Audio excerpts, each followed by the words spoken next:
நண்பர்கள் அனைவருக்கும் என்னுடைய வணக்கம்.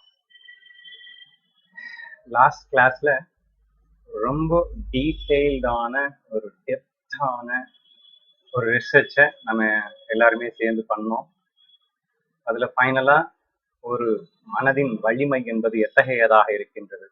ஸோ இங்க நான் பவர் ஆஃப் மைண்ட் அப்படின்ற இடத்துல நான் சொன்ன வந்தது எத்தகைய கொடிய சூழலாக இருந்த போதும் கூட அந்த சூழல் நம்மை நேரடியாக தாக்க முடியாது. சூழல் வெறும் ஜடமாகத்தான் இருக்கின்றது.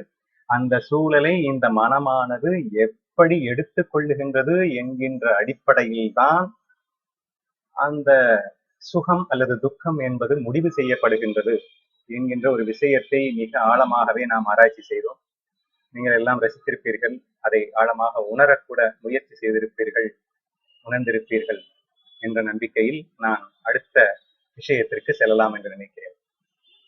இப்போ நெக்ஸ்ட் திங் நம்ம என்ன டிஸ்கஸ் பண்ணணும் அப்படின்னா, first we have completely come to the conclusion that the mind has the power. அதாவது மனதிற்கு மிக ஆனந்தமாக வாழும் அந்த சக்தி என்பது மிக மிக மிக அதிகமாகவே இருக்கிறது அப்படிங்கிறதுக்கு ஃபர்ஸ்ட் சிச்சுவேஷனாக தான் பார்த்தோம். நம்ம எக்ஸாம்பிள் இந்த ஃபர்ஸ்ட் சிக்கன் எக்ஸாம்பிள் வேணா விட்டுருங்க. அடுத்தது பார்த்தது எல்லா எக்ஸாம்பிளுமே, அதாவது பிச்சை எடுக்கிற சூழலாகட்டும், மானமிலத்தல் அப்படிங்கிற சூழலாகட்டும், நோய். ஸோ நம்ம டிஸ்கஸ் பண்ணது எல்லாமே ஒரு மிக அதிகபட்ச துன்பமான ஒரு சூழல்கள் அப்படின்னு ஃபீல் பண்ணக்கூடிய அந்த எக்ஸாம்பிள்ஸ் தான் நம்ம இது வரைக்கும் எல்லாமே ஃபுல்லா டிஸ்கஸ் பண்ணி பார்த்துருக்கோம். ஸோ எதனால அப்படின்னு கேட்டீங்கன்னா, இந்த எக்ஸ்ட்ரீம்ஸ்லயே மனம் ஆனந்தமாக வாழ முடியும் அப்படிங்கிறத நம்ம புரிஞ்சுக்கிடும் போது ரிமைனிங் சின்ன சின்ன மேட்டரே கிடையாதுன்றதை நீங்க அண்டர்ஸ்டாண்ட் பண்ணிக்குவீங்க. அப்படிங்கிறதுனாலதான் நம்ம எக்ஸ்ட்ரீம் எக்ஸாம்பிள்ஸாவே நம்ம டிஸ்கஸ் பண்ணோம் அப்படின்னு வச்சுக்கோங்களேன்.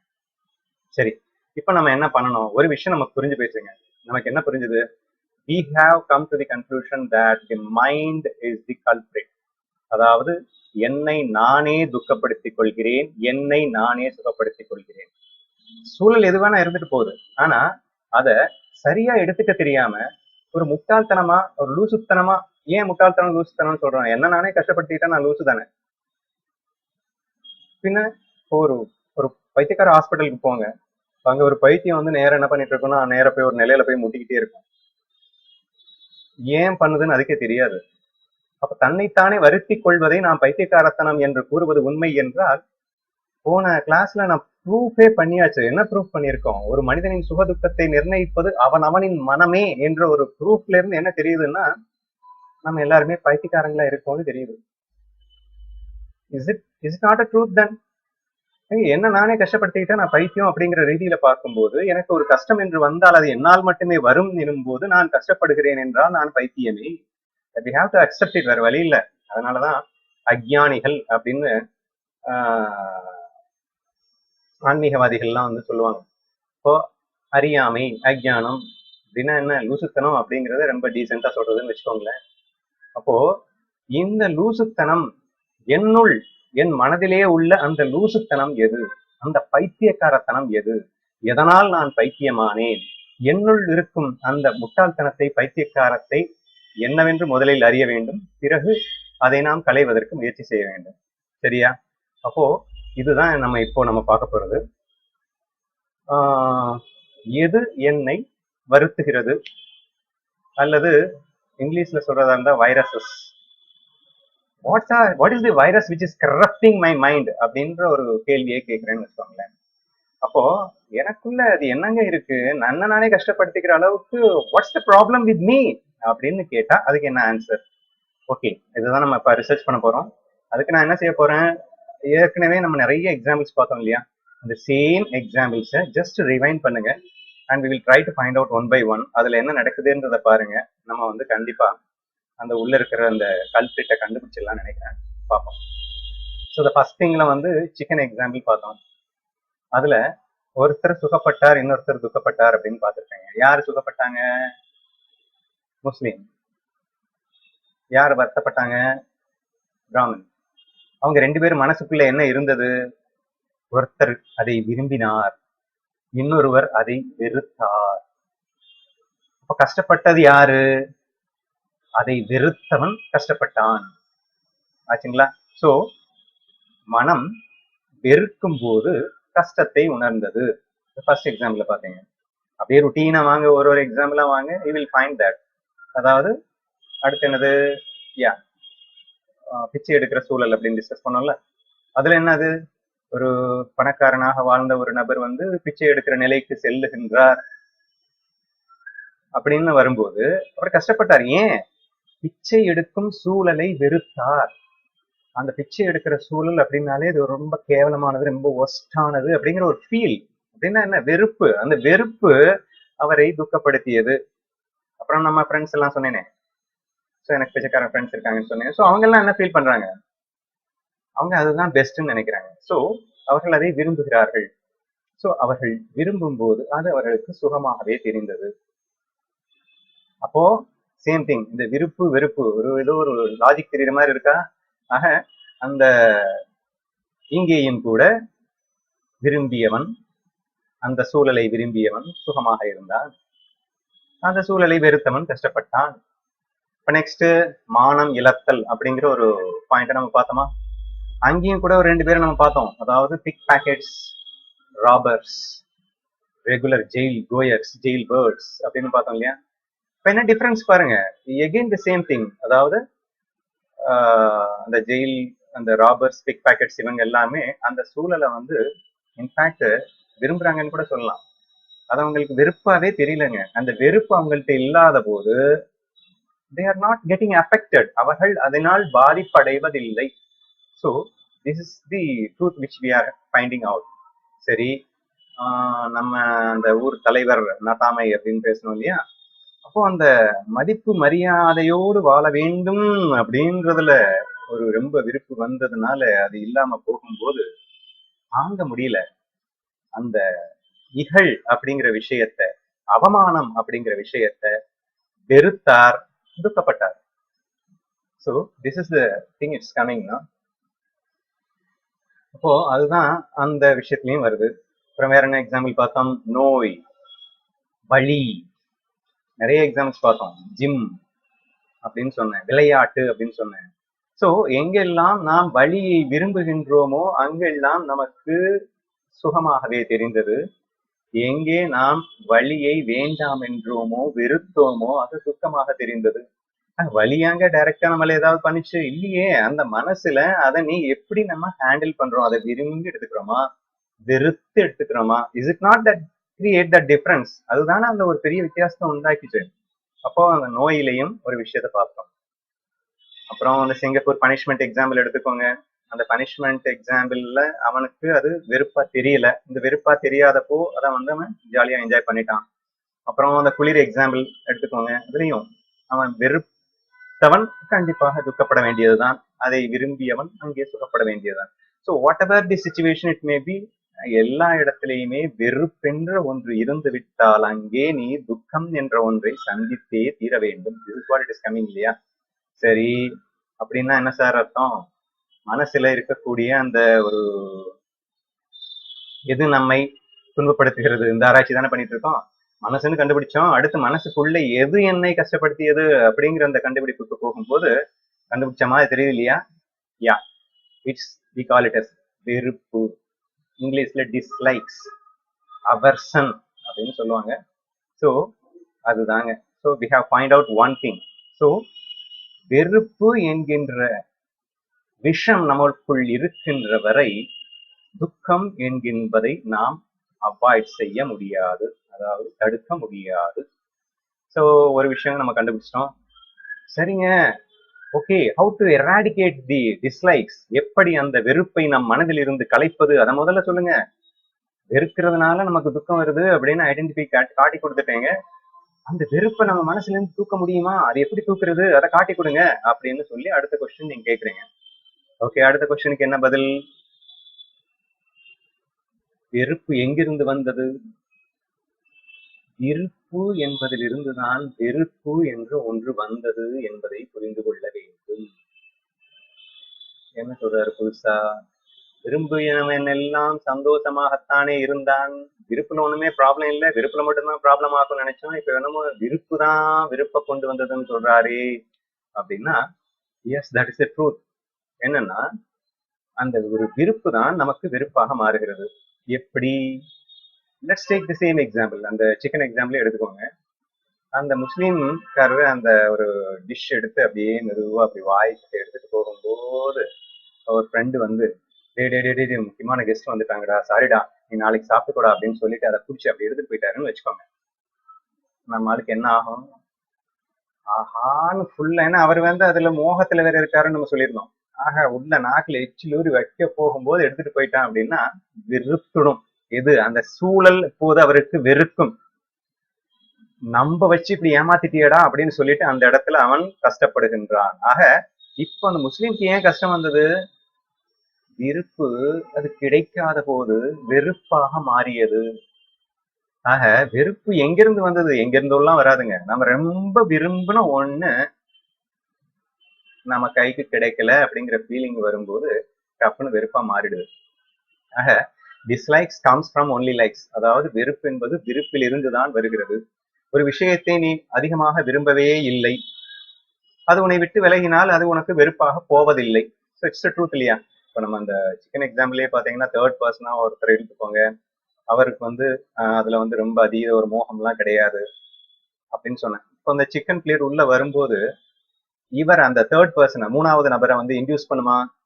ஏன்னா மோகமும் கிடையாது, வெறுப்பும் கிடையாது, அதனால அது ஒண்ணுமே பண்ணாது அப்படின்னு பார்த்தோம் இல்லையா? அதேதான் இப்போ அந்த டிஷ்ஷை வந்து திடீர்னு வச்சுட்டு திருப்பி எடுத்துட்டு போகும்போது மட்டும் அவர் ஏதாவது பண்ணிடுமா? பண்ணாது. ஏன்? இவர்கிட்டதான் அந்த ரெண்டுமே இல்ல. மோகமோ விருப்போ கிடையாது, அதனால எதுவும் பண்ணல. அது விருப்பு அப்படிங்கிற அந்த ஒரு வரும்போது கிடைச்ச ஒரு சுகமும் இவர் அனுபவிக்க போறதில்ல. வெறுப்பு அப்படிங்கிற ஒரு விஷயம் நடக்கும்போது கிடைத்த துக்கம் இவர் அனுபவிக்க போவதில்லை. சிக்கன் வந்தது போனது, வந்ததும் இவரை தொடவில்லை, போனதும் இவரை தொடவில்லை, வந்ததும் இவரை பாதிக்கவில்லை, போனதும் இவரை பாதிக்கவில்லை. ஆக மொத்தத்துல சிக்கன் இவர் எதையுமே பண்ணல. ஸோ தி சிச்சுவேஷன் அவரை தொடவே முடியவில்லை அப்படின்னு வருது இல்லையா? அப்போ நான் என்ன சொல்றேன்னா, எல்லா எக்ஸாம்பிள்ஸையும் நம்ம அனலைஸ் பண்ணி பார்க்கும்போது இட்ஸ் வெரி கிளியர் தட் எங்கெங்கெல்லாம் வெறுப்பு இருக்கோ அங்கெங்கெல்லாம் ஜஸ்ட் நீங்க லைஃப் ரீவைண்ட் பண்ணி பாருங்க. உங்களுடைய லைஃப்ல எங்கெங்கெல்லாம் கஷ்டப்படுறீங்க அப்படின்றத ஜஸ்ட் ரீவைண்ட் பண்ணி பாருங்க. அந்த சிச்சுவேஷன்ஸ் உங்களுக்கு பிடிக்காம இருந்திருக்கும். எதெல்லாம் உங்களுக்கு பிடிக்காம இருந்ததோ அது எல்லாமே வரும்போது உங்களுக்கு ரொம்ப சோகமா இருந்திருக்கும். So this is the reason அப்படின்னு புரிஞ்சுக்கலாம் ஈஸியா.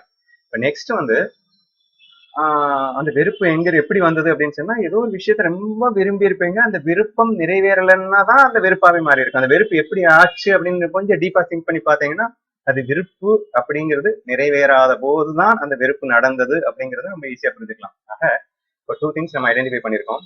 ஒண்ணு வந்து வெறுத்தா துக்கம் வருகிறது. மனதுல என்ன பிரச்சனைன்னா மனசுக்குள்ள வெறுப்புன்ற ஒரு பிரச்சனை இருக்கு, அதுதான் நம்மள துக்கத்தை கொடுத்தது அப்படிங்கறத ஒண்ணு பார்த்தோம். இப்ப நெக்ஸ்ட் திங் என்ன பார்த்தோம்னா, அந்த வெறுப்பு விருப்பத்திலிருந்து தான் வந்தது அப்படின்றதையும் பார்த்தோம். இப்பதாங்க பெரிய கன்ஃபியூஷனே. என்னடா நான் லூசு மாதிரி பேசிட்டு இருக்கான், வெறுக்காதேன்னு சொன்னா கூட ஏதோ கொஞ்சம் சரி முயற்சி பண்ணலாமா அப்படின்னு நமக்கு நினைச்சிட்டு இருந்தோம். இவன் என்னடா புதுசா விரும்பாதேங்கிறான், நடக்கிற காரியத்தை பத்தி பேசுவான்னு பார்த்தா ஏதோ இம்பாசிபிள் திங்ஸ் எல்லாம் வந்து விரும்பாம எப்படி வாழ்றது? மறக்கட்டேன் நானு. விரும்பாதே அப்படின்னா எப்படி வாழ்றது நான் அப்படிங்கிற உங்க டவுட் எனக்கு கேக்குது. So I will just tell you. So இங்கே நான் விருப்பம் கூட ஒரு வைரஸ் தான், அது நாம் அகற்றப்பட வேண்டியது என்று நான் சொன்னேன். உண்மைதான். இதில் we have to understand a little bit very clearly. ஏன்னா அது டே டு டே லைஃப்ல நம்ம நார்மலா ப்ரொடியூஸ் பண்ற தாட்ஸ் எல்லாமே விருப்பம் கிடையாது, இட்ஸ் an அடிக்ஷன் கிடையாது. இங்கிலீஷ்ல வந்து சூப்பர் வேர்ட்ஸ் இருக்குங்க. அடிக்ஷன் ஒரு வார்த்தை அருமையா கொடுத்துருக்காங்க. அந்த அடிக்ஷன் தான் அவர்சனை கொடுக்கும். அதாவது அந்த லைக்ஸ் அல்லது அடிக்ஷன் தான் டிஸ்லைக்ஸா மாறும். அப்போ அடிக்ஷன் அப்படின்னா என்ன, நார்மல் தாட்ஸ்னா என்ன அப்படின்னா, எது நான் கடைக்கு போகணும் அப்படின்னு நினைச்சிட்டு நான் பாட்டு போயிட்டு இருக்கேன், நான் ஆசைப்பட்டு தான் போறேன், ஓகே அப்படின்னு நீங்க நினைச்சுக்கலாம். ஓகே, நான் வந்து போகணும்னு நினைச்சுதானே போறேன். ஸோ இது வந்து நார்மல் தாட்ஸ். சம்திங், நான் இங்க போகணும், நான் காலேஜ் போயிட்டு வரேமா, நான் கடைக்கு போயிட்டு வரேமா, நான் வேலைக்கு போயிட்டு வரேமா, ஸோ போறாங்க, ஜஸ்ட் ஒரு நார்மல் தாட்ஸ். அது விருப்பம் அப்படின்னா என்ன, ஒரு பர்டிகுலர் இடத்துக்கு ரொம்ப நாளா ஏங்கி ஏங்கி தவிச்சு இப்போ ஒரு சான்ஸ் கிடைச்சிருச்சு, அந்த இடத்துக்கு போறேன் அப்படின்னு சொல்லிட்டு போற அந்த இடம் தான் ஆசைப்பட்டு போவது, அடிக்ட் ஆகி போவது. ஏன்னா ரொம்ப நாளா ஏங்கி தவிச்சு அடிக்ட் ஆகி இன்று கிடைச்சிருச்சு அப்படிங்கிற ஃபீலிங்ல போறோம். அங்க போயிட்டு அது நடக்கலைன்னு வச்சுக்கோங்க, அப்ப என்ன ஆகும்? அவ்வளவுதான். அப்பதான் வெறுப்புங்கிறது வந்து நமக்கு பைத்தியம் பிடிக்குது. So that is where we are getting affected. அப்போ அந்த வெறுப்பு அப்படிங்கிறது அந்த விருப்பம், அந்த ஆசை, அந்த அடிக்ஷன் வெறுப்பாக மாறினால் தாங்க அதுக்கு பேரு விருப்பம் பேரு. ஸோ அது வெறுப்பாக மாறாது அப்படின்னா நீங்க என்ன வேணா நினைச்சுக்கோங்க, என்ன வேணா ஆசை அப்படின்னு நீங்க வச்சுக்கிறீங்களா, ஆசைப்படுங்க, தப்பு இல்லை. ஆனா அது நிறைவேறாத போது உங்கள் மனம் ஆனந்தமாக இருக்கிறதா, that's where the check point you have to make. So அதுல நீங்க செக் பண்ணிட்டு, இல்ல நான் ஏதோ ஒரு விஷயத்துக்காக நான் வந்து இதை பண்ண போறேன், ஓகே பண்ணுங்க. பட் திடீர்னு ஃபெயில் ஆயிடுச்சுன்னா என்ன ஆகும்? ஃபெயில் ஆயிடுச்சுன்னா ஓகே, வாட் நெக்ஸ்ட் அடுத்து பார்க்க வேண்டியதான், அதுல என்ன இருக்கு? Okay, then you are not addicted to do that. அப்போ அடிக்டட் டு டூ தட் அப்படின்னா அது நடக்காத போது மனம் வெறுத்து விடும் என்றால் அதுக்கு பேர் தான் வந்து அடிக்ஷன் அப்படின்னு புரிஞ்சுக்கணும். இதை வந்து ஈஸியா புரிஞ்சுக்கிறதுக்காக இங்கிலீஷ்ல வந்து லைக்ஸ்னு ஒரு வார்த்தை இருக்கா, அதை நீ வந்து வைரல் தாட்டா போட்டு அப்படின்னா, அப்போ நார்மலா என்ன போடுறது, லவ் அப்படின்னு போட்டுக்கோ. So you have to differentiate between the likes and love. So likes is the dangerous thing. That means it becomes a dislikes இல்லையா? ஸோ அது வந்து வெறுப்பாக மாற தயாராக இருக்கின்றது அது நடக்காத போது. அதனால் அது எப்போதும் நம்மை அச்சுறுத்தி கொண்டிருக்கின்றது, அதை நம்மை வேதனைப்படுத்த தயாராக இருக்கின்றது. ஆதலால் அது அகற்றப்பட வேண்டியதுதான். பட் இதுவே ஒரு லவ் அப்படின்னு சொல்றது என்னன்னா, இப்ப நான் ஷாப்புக்கு போறேன், அங்க கடை மூடி இருக்கு. ஓ கடை மூடியாச்சா, நேரா வந்து மா கடைக்கு போக சொன்னா, ஆனா அந்த கடை மூடி இருக்குமா, நாளைக்கு வாங்கிக்கலாம். So you are not getting affected. So ஏதோ ஒரு எதிர்பார்த்து தான் அங்கேயும் போனாங்க, பட் எதிர்பார்ப்பாங்க நிறைவேறல அப்படின்னா அதனால பாதிப்பு இல்லை. ஸோ அந்த மாதிரி உங்கள் மனம் சிந்தித்தால் அது அன்பிலே சிந்திக்கின்றது என்ற அர்த்தம். ஏனென்றால் அன்பு எதனாலும் பாதிப்படையாதது, எது நடந்த போதும் அதை ஆனந்தமாக ஏற்றுக்கொள்ள கற்றுக்கொண்டுள்ள மனம். அதெல்லாம் நம்ம டீட்டெயிலா நம்ம பார்க்க போறோம்னு வச்சுக்கோங்களேன். ஸோ இப்போ நான் புரிய வைக்க வேண்டிய விஷயம் என்னன்னா, ஃபர்ஸ்ட் வெறுப்புங்கிறது 100% அவாய்ட் பண்ண வேண்டியதுதான். ஈஸி டு அண்டர்ஸ்டாண்ட், ஈஸியா உங்களுக்கு புரிஞ்சிருக்கும். இப்போ நெக்ஸ்ட் திங் என்னன்னா, வெறுப்பு எங்க இருந்து வந்தது அப்படின்னு பார்த்தோம். விருப்பு அப்படிங்கிற விஷயத்துல இருந்து தான் வந்தது அப்படின்னு சொல்லி ப்ரூவ் பண்ணியாச்சு. அப்போ விருப்பவே இல்லாம எப்படிங்க நான் வாழ்றது? பயப்படாதீங்க. Normal thoughts is nothing a problem. அது நடைபெறாத போது வெறுப்பாக மாறும் அப்படிங்கிற மாதிரியான உங்க தாட் பேட்டர்ன்ஸ் போச்சு அப்படின்னா தான் அது டேஞ்சரு, அது மட்டும் விருப்பு அப்படிங்கிறத தெளிவா புரிஞ்சுக்கோங்க. ஸோ இப்போ நம்ம வந்து என்ன கன்க்ளூட் பண்ணியிருக்கோம் அப்படின்னா, மனசுக்குள்ள ஒரு என்ன பிரச்சனை, ஏன் என்ன நானே லூசுத்தனமா பைத்தியக்காரத்தனமா நான் வாழ்ந்துட்டு இருக்கேன், என்ன நானே நான் கஷ்டப்படுத்திக்கிற அளவுக்கு what's the problem in my mind அப்படின்னு கேட்டீங்கன்னா, வெறுப்புங்கிற ஒரு பர்டிகுலர் திங் பார்த்தோம். இப்போ நெக்ஸ்ட் வந்து விருப்பம் அப்படிங்கிற ஒரு விஷயத்த பார்த்தோம். இந்த விருப்பு வெறுப்பு இது இரண்டும் தான் நமக்கு மனதிலே இருக்கின்ற மிகப்பெரிய கூடிய விஷக்கிருமிகள். இந்த 2 விஷக்கிருமிகளை அழித்தால் மட்டும்தான் நாம் நிச்சயமாக ஆனந்தமாக வாழ முடியும். ஓகே சரி, இப்ப என்ன செய்யணும்? இது எப்படி அழிக்கிறது? அழித்தல் அப்படிங்கிறதா ஒண்ணுமே இல்லைங்க. It's you have to understanding. The power of understanding is something extremely different. நான் ஏற்கனவே ஃபர்ஸ்ட் நம்ம பிகினிங்லயே நம்ம சொன்னோம் இல்லையா, இது என்னை எதுவும் செய்யாது. எந்த அளவுக்கு ஆழமாக புரிகிறீர்களோ அந்த அளவுக்கு suddenly your mind started enjoying it, உடனே அது ஆனந்தமாக மாறி விடுகிறது அப்படின்னு பார்த்தோம்.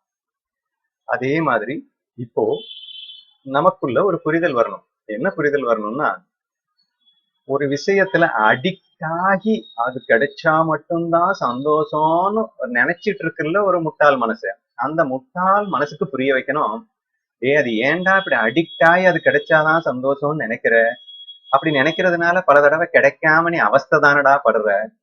அவஸ்தைக்கு காரணமே நீ அந்த அடிக்ஷன் தானே. அது ஏன் அப்படி நீ நினைக்கணுமா? அது இல்லாம why don't you normal, என்ன வேணா நீ வந்து ஆசைப்படு, but it should be a normal thing. சாதாரணமா ஆசைப்படு, கிடைக்கலன்னா ஓகே அடுத்து என்னன்னு பார்த்து போயிட்டே இருக்க வேண்டியதானே. சோ இந்த மனோநிலையை வளர்த்து கொள்ள வேண்டும். எப்படி வளர்ப்பது தானங்க பிரச்சனை.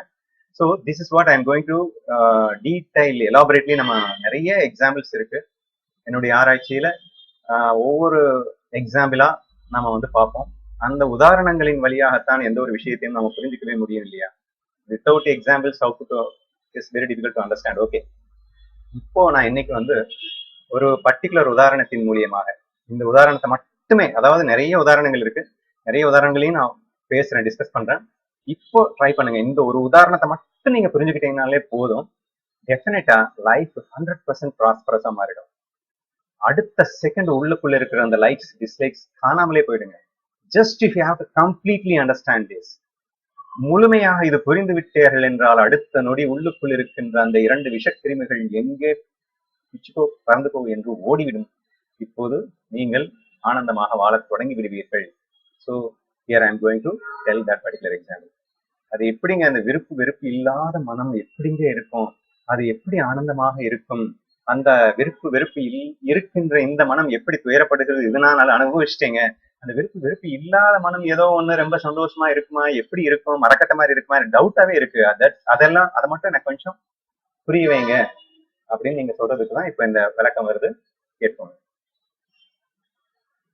இதுக்காக நான் இந்த எக்ஸாம்பிளுக்காக இட்ஸ் அ கேம், ஒரு விளையாட்டு அப்படிங்கிற ஒரு எக்ஸாம்பிள் மூலியமாக let's try to understand this very clearly. Okay, அப்போ என்ன எக்ஸாம்பிள் சொல்லலாம்?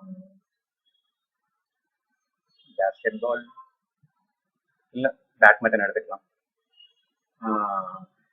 ஃப்ரெண்ட்ஸ் உங்களோட பேசும்போது ரொம்ப ஈஸியா இருக்கும்னு நினைக்கிறேன். பேசும்போது நான் நீ வா என்று அழைத்தால் தயவு செய்து இது அன்பின் வெளிப்பாடு என்று புரிந்து கொள்ளுங்கள். தயவு செய்து தவறாக புரிந்து கொள்ள வேண்டாம். ஓகேவா? இப்போ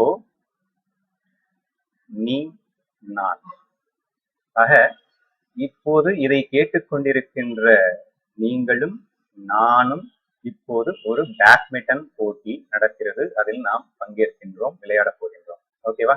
அதுக்கு முன்னாடி ஒரு இமேஜினேஷன், சரியா? நான் எப்பயுமே 100% நான் எல்லாரையுமே ஃப்ரெண்டா தான் ட்ரீட் பண்ணிட்டு இருக்கேன். பட் இப்பதான் நீங்க என்ன பாக்குறீங்க இல்லையா? அதனால இப்போதைக்கு அசம்ஷன், பட் இன் ஃபியூச்சர்ல அது ட்ரூத் ஆயிடும்னு வச்சுக்கோங்க. ஸோ நீங்களும் நானும் மிகப்பெரிய thickest friends in the world அப்படின்னு வச்சுக்கோங்களேன். எனது உயிர் உனது உயிர், உனக்கு எதுவென்றாலும் அது எனக்கு நடந்தது போல் ஒரு பாவனை, உனது வெற்றி எனது வெற்றி, உனது தோல்வி எனது தோல்வி, உனக்கு ஒரு வழி என்றால் அது எனக்கு வழி, அப்படிங்கிற மாதிரி இரண்டும் ஒன்றாக கலந்துவிட்ட இதயங்களாக வாழ்ந்து கொண்டிருக்கின்ற ஒரு உண்மையான நட்பு. அதெல்லாம் எங்கெங்க இருக்கு இந்த நாட்டுல அப்படின்லாம் கேட்கக்கூடாது, ஒரு கற்பனை தான், பண்ணிக்கோங்க, சரியா? சோ அந்த அளவுக்கு ஒரு திக்கஸ்ட் ஃப்ரெண்ட்ஸ் நீங்களும் நானும். ஓகே, இப்போ one more thing is also I am going to say that you are also the champion in playing the badminton. I am also the champion in playing the badminton. So we both are now started playing together. Okay, this is called game A அப்படின்னு வச்சுக்கோங்க. இப்படி ஒரு game இங்க start ஆயிடுச்சு. இப்போ நான் தான் வர்றேன். எப்படி ஸ்டார்ட் ஆச்சுன்னு சொல்லிடுறேன். டே ஃப்ரீயா தானடா இருக்கும், நீயும் பெரிய சாம்பியன் நானும் பெரிய சாம்பியன் தானே, இன்னைக்கு நீயா நானான்னு பார்த்துடலாம். So I am challenging you that definitely I will win today, let's play the game தான், ஃப்ரீயா தானே இருக்கும் வா அப்படின்னு சொல்லி நான் இப்போ உங்களை கூப்பிட, நீங்களும் வர, we start the game. Okay, இது கேம் ஏ. அப்போ அப்படியே இந்த கேம் பிக்கு வாங்க. அது நமக்கு இப்போ இருக்கிற அந்த ஆர்டினரி மென்டாலிட்டி. ஆர்டினரி மென்டாலிட்டினா என்ன? சும்மா நண்பர்கள் மாதிரி பழகிப்போம், ஆனா உண்மையில நண்பர்களா இருப்போமா அப்படின்னு கேட்டா இருக்க மாட்டோம். உடுக்கை இழந்தவன் கைபோல் அங்கே இடுக்கன் களைவதாம் நட்பு, பயங்கரமா சொல்லியிருப்பார் திருவள்ளுவர் நட்பை பத்தி எல்லாம் பேசும்போது. அந்த மாதிரி எல்லாம் யாரு இருக்காங்க? சரி, எனிவே, அப்போ அங்க இரண்டு பேரும் உண்மையில் பழகுவார்களே தவிர ஒருவருக்கு ஒருவர் எப்போது கவிழ்ப்பது என்ற எண்ணத்திலே வாழ்ந்து கொண்டிருப்பவர்கள். அவர்களும் சாம்பியன்கள். அவர்கள் அமைதியாக நேரம் கிடைக்கும் போது ஒருவருக்கொருவர் அழைக்கின்றார், நீ பெரிய சாம்பியன் தானே, வர்றியா என் கூட அப்படின்னு சொல்லி ஆரம்பிக்கிறாங்க. அடுத்து சென்று எப்படி கவுப்பது என்பதுதானே அவர்கள் குறிக்கோள். அதனால வா பெட் மேட்ச் ஆடலாம், இதை ஜெயிச்சிட்டேன்னா நான் உனக்கு அது தரேன், நீ முன்னால முடியுமா அப்படின்னு சொல்லிட்டு they have started the bet game. அதாவது ஏதோ ஒரு பொருளை பணயமாக வைத்து அந்த கேமை அவங்க ஸ்டார்ட் பண்றாங்க. அப்போ அது கேம் பி, சரிங்களா? இப்போ ரெண்டு கேம் ஆச்சா? ஒன்னு நீயும் நானும் விளையாடுகின்ற ஒரு அன்பான விளையாட்டு, friendly game, but it's a challenging game. both are champions இல்லையா? So we are started the game. அப்ப அங்க இரண்டு பகைவர்களுக்கு இடையே நடக்கின்ற ஒரு பெட் கேம். இந்த ரெண்டு கேம் ஸ்டார்ட் ஆயிடுச்சுங்க. இந்த கேமை வச்சுதான் we are going to புரிஞ்சுக்க போறோம். அந்த மனதுல அந்த வெறுப்பு அற்ற மனதின் அத்தனை ஆனந்தத்தையும் லட்சணங்களையும் புரிந்து கொண்ட மாத்திரத்தில் நமக்குள்ளும் இந்த லட்சணங்களை ஏற்றிக்கொண்டு ஆனந்தமாக வாழக்கூடிய அந்த தருணத்திற்காக இந்த புரிதலை எடுத்துக்கொள்ள தயாராகுங்கள். ஸோ இப்போ என்னாச்சு, நீங்களும் நானும் பேசிட்டு இருக்கோம். இப்போ ஐ am going to ask many questions. இப்போ ஒரு கொஸ்டினா கேட்கறேன், ஒரு 3-4 கொஸ்டின் கேட்கிறேன். எவ்வளவு அந்த அளவுக்கு இந்த வெறுப்பு இல்லாத அந்த முழுமையாக அன்பில் நிறைந்த இந்த மனம் எப்படி ஆனந்தப்படுகின்றது, அங்கே வெறுப்பில் இருக்கின்ற அந்த மனம் எப்படி வேதனைப்படுகிறது. This is what we are going to discuss now. Okay, first question, பிளேஃபுல்லா யாரு கம்ப்ளீட்டா என்ஜாய் பண்ணி ஆடுவாங்க? Who will be enjoying the play? This is the question. அதாவது பிளே நாட் அகைன் நான் என்ன சொல்றேன், ரிசல்ட்டை யார் என்ஜாய் பண்ணுவாங்கன்றது அடுத்த கொஸ்டினா வச்சுக்கலாம். யாரு பிளே என்ஜாய் பண்ணுவாங்க? ஒரு 1 hour பிளே நடக்குதுன்னு வச்சுக்கோங்களேன், இந்த கேம் நடக்குதுன்னு வச்சுக்கோங்களேன், அந்த கேம்ஸ் அந்த 1 hour அதுக்கப்புறம் தான் வெற்றி வரப்போகுது. அந்த 1 hour யாரு ஜாய்ஃபுல்லா விளையாடுவாங்க? நீயும் நானுமா அல்லது அவர்கள் இருவர்களா? அப்படிங்கிற ஒரு கொஸ்டின் உங்ககிட்ட கேட்கிறேன். சரியா? வெரி ஈஸி டு ஆன்சர் இல்லையா? ரொம்ப ஈஸியா சொல்லிடுவேங்க. கேம செமையா இன்ட்ரெஸ்டிங்கா என்ஜாய் பண்ணி நீயும் நானும் தானே விளையாடுவோம். இதுல என்ன doubt? Because it's a friendly game. Therefore கண்டிப்பா கேம சூப்பரா நம்ம 2 பேரும் என்ஜாய் பண்ணி ஆடுவோம்.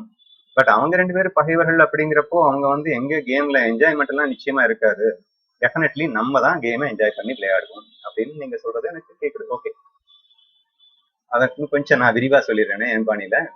எப்படி நமக்கு ஆனந்தமாக வருகிறது என்றால், நீ வேறு நான் வேறு அல்ல என்ற ரீதியிலே நாம் விளையாட்டை தொடங்கியவுடன் அங்கே ரசனை என்பது 100 மடங்காக அதிகரிக்கின்றது. எப்படி என கேட்கிறீர்களா?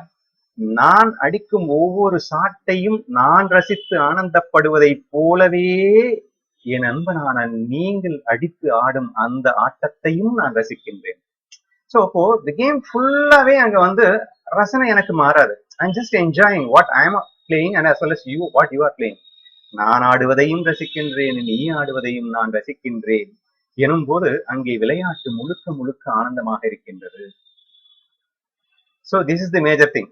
அப்போ ஒண்ணு. ரெண்டாவது, உன் வெற்றி என் வெற்றி, உன் தோல்வி என் தோல்வி என்ற ரீதியில் இருக்கும் போது எங்க நான் தோற்றுவேனோ அப்படிங்கிற பயம்மா எதுவுமே கிடையாது. I am free minded. So விளையாட்டில் மட்டும் முழுமையான கவனம். ஏன்னா சேலஞ்ச் பண்ணிருக்கோம் ஜெயிச்சாகணும்னு சொல்லிட்டு. சோ விளையாட்டில் மட்டும் முழு கவனம் செலுத்தி அங்கே விளையாட்டை ஆனந்தமாக ரசிக்க முடிகின்ற இடம் நிச்சயமாக அந்த ஃப்ரெண்ட்லி கேம், அந்த நீயும் நானும் ஆடுகின்ற ஆட்டமாகத்தான் இருக்கின்றது. அங்கே நிச்சயமாக இருக்க முடியாது. So I think this is very easy to answer. இப்போ நெக்ஸ்ட் கொஸ்டின் என்னன்னா, எந்த கேம்ல எஃபிசியன்சினா என்ன? திறன். அதாவது நீயும் நானும் முழு திறனை வெளிப்படுத்தி விளையாடுவோமா அல்லது அவர்கள் தங்களின் முழு திறனை வெளிப்படுத்தி விளையாடுவார்களா? So this is what I am asking. Efficiency அப்படின்னா the full effort and fullest efficiency, முழுமையான திறனை வெளிப்படுத்தி விளையாடுகின்ற விளையாட்டு எது? நீயும் நானுமா அல்லது அவர்களா என்ற இந்த கேள்விக்கு மோஸ்ட் ஆஃப் தி பீப்புள்ஸ் நீங்க என்ன சொல்லுவாங்க அப்படின்னா, சந்தோஷம் கண்டிப்பா உனக்கு எனக்கும் தான் இருக்கும், பட் ஃப்ரெண்ட்லி கேம் தானே அப்படிங்கிறப்போ அந்த அளவுக்கு நம்ம எஃபோர்ட் எடுத்து செயல்திறனை எல்லாம் வெளிப்படுத்தி நம்ம விளையாடுவோமா? I don't think so. Maybe அவங்க ஜெயிச்சாகணும், ஏன்னா வெறியில எல்லாம் விளையாடுறாங்க, அதனால செயல்திறன் என்னவோ அவங்கள்ட்ட தாங்க இருக்கும் அப்படின்னு உங்களுக்கு சொல்ல தோணும் இல்லையா? அதுதாங்க நம்ம பண்ண தப்பே. This is where we misunderstood the life. வாழ்க்கையை நாம் முழுமையாக தவறாக புரிந்து கொண்ட இடமே இதுதான். So if we have a right understand, அதை நான் சொல்லிடுறேன் முதல்ல. இப்போ இது ஏன் தவறுன்னு சொல்றேன், இது தவறான புரிதல் சொல்றேன், அதை முதல்ல சொல்லணும் இல்லையா? இப்போ ஒரு விஷயம் இங்க சேலஞ்ச் பண்ணிட்டு ஜெயிக்கணும்னு தான் விளையாண்டுட்டு இருக்கோம். ஆக the aim is to win the game even though we are not going to bother if we fail. அதாவது தோல்வி வந்தால் நாம் இருவரும் பாதிக்கப்பட போவதில்லை என்பது உண்மைதான் என்றாலும் கூட இருவரும் வெற்றிக்காக இங்கே போராடி கொண்டிருக்கின்றோம், சும்மா உட்கார்ந்து கொள்வதற்காக அல்ல. இது ஒரு விஷயம் நல்லா புரிஞ்சுக்கோங்க. செகண்ட் திங் என்னன்னா, மனதுல பயம், பதட்டம், டென்ஷன் உனக்கும் எனக்கும் சுத்தமா இருக்காது. ஏன்னா கேம் என்ஜாய் பண்ணிட்டு இருக்கோம். ஆனா அங்க மனம் ஃபுல்லா பயம், பதட்டம், டென்ஷன், எப்படியாவது நான் ஜெயித்து விட வேண்டுமே, தோற்றுவிடக் கூடாதே என்று ரிசல்ட் தவறாக போய்விடுமோ என்ற அச்சம். கம்ப்ளீட்டா பயம், பதட்டம், டென்ஷன் அப்படிங்கிற ஒரு விஷயத்தோட அவங்க விளையாடிட்டு இருக்காங்க. நம்ம ஃப்ரீ மைண்டடா ரிலாக்ஸ்டா கம்ப்ளீட்டா 100% மைண்ட் கேம்ல கான்சென்ட்ரேட் ஆடிட்டு இருக்கு. ஜஸ்ட் திங்க் பண்ணி பாருங்க, இப்ப யாருக்கு எஃபிஷியன்சி இருக்கும்? பட் நேச்சுரலி நமக்கு தானே. When we have a free minded and completely relaxed and we are completely focused and concentrated into the game, what naturally we put our fullest efficiency. How could they put? அவங்க மனசு பாதி ரிசல்ட்ல போயிடுச்சு. பயத்துல போயிடுச்சு. அப்படி இருக்கும்போது எப்படி அவங்களால அந்த கேம்ல அவங்களுடைய ஃபுல்லஸ்ட் எஃபிஷியன்சி காட்ட முடியும்? நீங்க மைண்ட் ஷார்ப்பா திங்க் பண்ணணும். எந்த நேரத்துல எப்படி லாபகமா விளையாடணும் அப்படின்னா திங்க் பண்ணணும். அது திங்க் பண்ணணும்னா அது ஃபர்ஸ்ட் ஆஃப் ஆல் மைண்ட் ரிலாக்ஸா இருந்தாதான் பிரெயின் ஷார்ப்பா வேலை பார்க்கும். மைண்ட் லோட் பண்ணிட்டு இருந்தா பிரெயின் சேர்ந்து லோட் ஆயிடும், அது கன்ஃபியூஸ் ஆயிடும். ஸோ தேர்ஃபோர் இத உங்களுக்கு புரியல அப்படின்னா I can give you one beautiful example. எல்லாரும் நீங்க அக்செப்ட் பண்ணியே ஆகணுங்கிற மாதிரி ஒரு எக்ஸாம்பிள் சொல்றேன். புரியுதான்னு பாருங்களேன். டெண்டுல்கரை யாருக்குமே தெரியாம இருக்க முடியாது. Is the world's best cricketer, எல்லோராலும் ஏற்றுக்கொள்ளப்பட ஒரு best skilful batsman. there is no doubt in that. நானும் வந்து ஒத்துக்கிறேன், இல்லைன்னு சொல்லல. ஆனா இவரை நம்ம ஆய்வுக்காக பிடிச்சி கொண்டு வருவோம். இவர்கிட்ட இருந்து நம்ம ஒரு விஷயத்த கத்துக்க முயற்சி பண்ணுவோம். இவர் வந்து இவருடைய எஃபிஷியன்சி அப்படின்னா என்ன, செயல் திறன் அப்படின்னு சொல்றோம் இல்லையா. ஸ்ட்ரைக் ரேட் பாத்தீங்கன்னா 100 வச்சிருப்பாரு. அதாவது 100 பந்து அடிச்சாருன்னா 100 பால்ல 100 ரன் அடிச்சிருவாரு. அந்த மாதிரி விளையாடக்கூடிய ஒரு நபர். இப்ப என்ன நடக்குது, கேம் ஸ்டார்ட் ஆயிடுது. பாத்தீங்கன்னா ஒரு 90 ரன் அப்படின்னு பாத்தீங்கன்னா 90 பாலில் 90 ரன் அடித்தார் அப்படின்னு ஸ்கோர் போர்டு காட்டிட்டே இருக்கும். ஒரு 94 95 கிராஸ் ஆயிடுச்சுன்னு வச்சுக்கோங்க. அவருடைய ஸ்ட்ரைக் ரேட் என்ன ஆகுது? Strike rate is nothing but efficiency இல்லையா? அப்போ அந்த எஃபிஷியன்சி என்ன ஆகுது? அடுத்த 5 பால்ல 5 ரன் எடுக்கணும்ல, எடுப்பாருன்னு நினைக்கிறீங்க? நீங்க பாத்திருக்கீங்களா எல்லாரும்? ஸோ கிரிக்கெட் நல்லா வாட்ச் பண்ணவங்களுக்கு இது பியூட்டிஃபுல் எக்ஸாம்பிள்.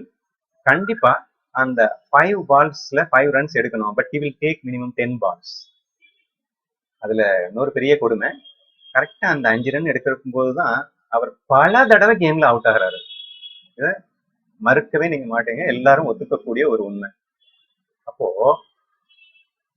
இப்ப நம்ம ஆராய்ச்சி பண்ண வேண்டிய இடமே என்னன்னா 0 to 95 அவர் எந்த மனோநிலையில் விளையாடுகின்றார், அவருடைய செயல்திறன் அற்புதமாக எப்படி வெளிப்படுகிறது. 95 to 100 அவருக்கு என்ன ஆனது, ஏன் அவள் செயல்திறன் குறைந்தது. இன் ஆஃப்டர் 100 பாத்தீங்கன்னா அகெயின் ஹி கம் பேக், நல்லா வந்து 4 6 எல்லாம் வழக்கம் போல ஆடுவாருன்னு வச்சுக்கோங்களேன். சரி, இப்போ நம்ம ரிசர்ச் பண்ண வேண்டியது எந்த இடம்னா அந்த பிட்வீன் தட் 95 and 100 அந்த நேரத்துல என்ன நடக்குது. So this is what we have to research. சொல்லுங்க, நீங்களே சொல்லிடுவீங்களா ஈஸியா? நீயும் நானும் ஆடுகின்ற அந்த மென்டாலிட்டியில அவர் 0 to 90 ஆடுறாருன்னா கேமா ரசிக்கிறதுக்காக ஆடுறாரு. அவர் தன்னுடைய அந்த விளையாட்டு என்பது தமிழனுக்கு சிறு வயதிலிருந்தே அவருக்கு ஒரு உயிர். ஆக விளையாட்டை ரசிப்பதற்கென்று விளையாடுகின்றார் அப் டு 90-95 ரன்ஸ் வரைக்கும். அதுக்கு அப்புறமா தாங்க அந்த பகைமை உணர்ச்சி வருது. என்ன, இவனை எப்படியாவது ஜெயிக்கணும் அப்படின்னு சொல்லிட்டு ஒரு வெறி உள்ள அவங்களுக்குள்ள புகுந்துக்குச்சுல்ல. அந்த மாதிரி நம்ம டெண்டுல்கருக்கும் இந்த 100 எப்படியாவது எடுத்துடணும் அப்படிங்கிற வெறி உள்ளக்குள்ள புகுந்துச்சு. எப்ப இதை 100 எப்படியாவது எடுத்துடணும், ஏன் there are many things behind that. அது ஏன்னு கேட்டீங்கன்னா பல கோடி ரசிகர்கள், அவர்களை எல்லாம் சாட்டிஸ்ஃபை பண்ணணும். ஸ்பான்சர்ஸ் கோடி கோடியா கொடுத்துருப்பாங்க, இவங்களை எல்லாம் சாட்டிஸ்ஃபை பண்ணணும். ஹிஸ்டரியில ஒரு ரெக்கார்ட் வேணும் அப்படிங்கிற ஆசை இருக்கலாம். ஸோ அடிக்ஷன் இருந்தா அவர்சன் வரும், சரியா? அப்போ இந்த ரசிகர்களை திருப்திப்படுத்த வேண்டும், ஸ்பான்சர்ஸை திருப்தி செய்ய வேண்டும், ஹிஸ்டரியில ரெக்கார்ட் வரணும். இந்த அடிக்ஷன் இப்ப என்ன ஆயிடுச்சு அப்படின்னா டென்ஷனா மாறிடுச்சு. அதாவது 100 அடிக்கலைன்னா வெறுப்பு வந்துருங்க. அடிக்ஷன் வந்தா கண்டிப்பா வெறுப்பு வந்துடும், அதுதான் நம்ம லாஜிக். இவர் 90 வரைக்கும் கூட அந்த நினைவு இல்லாமல் விளையாடுகிறார். ஏனென்றால் அது என்ன வேணாலும் நடக்கலாம், அது நம்ம கையில இல்லை அப்படிங்கிற ஒரு பெரிய நாலேஜோட சூப்பரா வந்து அவர் வாட் பெர்ஃபார்ம் பண்ணிட்டே வர்றாரு. அது என்னமோ 95 வந்ததுக்கு அப்புறம் எல்லாமே இவர் கைக்குள்ளதான் இருக்குன்ற நினைப்பு வந்துருதோ என்னவோ தெரியல. இதை எப்படியாவது எடுப்பேன் அப்படிங்கிற அந்த வெறி உள்ளுக்குள் நுழைய, அந்த மாத்திரத்திலே பயம், பதட்டம், டென்ஷன் என்று ஒட்டுமொத்தமாக குடியேற அவர் ஈஸியா அடிக்கிற பால், அதாவது 4 6 அடிக்கிற பால் கூட 1 2 தான் தட்டி விடுவாரு. அப்போ அவர் செயல்திறன் மங்கியது. So it is an easy to understand example. ஒருவன் பலனின் மேல் அதீத வெறி வரும்போது ஆட்டோமேட்டிக்கா ஹி லூஸ் தி எஃபிஷியன்சி. அதாவது அவளுடைய அவ்வளவு பெரிய பேட்ஸ்மேன் திறமை திடீர்னு காணாமலா போயிடும். திறமை இருக்கு, ஆனால் வெளிப்படாது.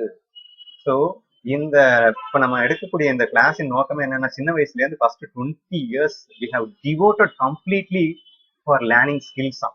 நம்மளுடைய நாலேஜை, அறிவுத்திறனையும் திறமைகளையும் வளர்த்துக் கொள்வதற்காக நம் தாய் தந்தையர்கள் நமக்கு எதுவுமே சொல்லுவதில்லை, படித்தால் போதும். முதல் 20 ஆண்டு கால வாழ்க்கை என்பது ஞானத்தை, அதாவது நிறைய ஸ்கில்ஸை கத்துக்கொள்வதற்காக எல்லாம் லேர்ன் பண்ணிட்டோம். ஆனா ஏன் லைஃப்க்கு வரும்போது அதை அப்ளை பண்ண தெரியல, அப்ளை பண்ண முடியல அப்படின்னா அங்கதான் கோளாறு. டெண்டுல்கர் கூட தான் எல்லா திறமையும் இருந்தது. ஆனா எப்ப மனசுக்குள்ள அந்த விருப்பம் வெறுப்பும் நுழைந்து விட்டதோ ஒன்னும் பண்ண விடாதது. சரியா? அப்போ ஆட்டோமேட்டிக்காவே அவர் வந்து எஃபிஷியன்சி குறைஞ்சு போயிடுது அப்படின்னு நம்ம பார்த்தோம்.